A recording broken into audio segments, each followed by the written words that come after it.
আমাদের ছোট্ট এই সংসারে আয়ের প্রধান উৎস হচ্ছে পান। আর রাজশাহী জেলা হচ্ছে পানের জন্য বিখ্যাত, এটা আপনারা সবাই জানেন।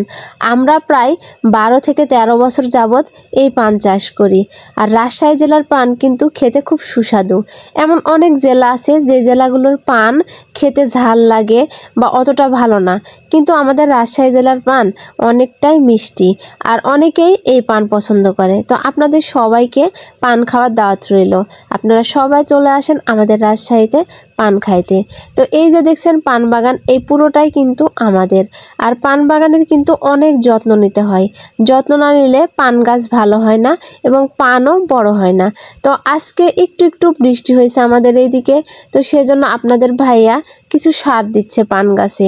আসলে পান গাছে বিভিন্ন ধরনের সার বিষ প্রয়োগ করতে হয়, তা না হলে কিন্তু পান পাতা নষ্ট হয়ে যায়। এই যে দেখেন আমাদের কিছু পান পাতা নষ্ট হওয়ার মধ্যে প্রায়, তো এই নষ্ট পান পাতাগুলো ছিঁড়ে ফেলতে হবে, নাতে বাদ বাকি যে পান পাতাগুলো আছে এগুলোও নষ্ট হয়ে যাবে। তো প্রায় 2-3 মাস পর আজকে আমি আমার পান বাগানে আসছি, আর পান বাগানটা একটু আমি ঘুরে ঘুরে দেখছি আসলে পান পাতাগুলো কেমন হয়েছে। আগে কিন্তু আমার পান বাগানের প্রায় বেশিরভাগ কাজই আমি আর আপনাদের ভাইয়া করতাম, কিন্তু এখন আমি অসুস্থ থাকায় আমি পান বাগানের আর কোনো কাজ করতে পারি না, সব কাজ লেবার নিয়েই করা হয়। তো আজকের মতো এ পর্যন্তই।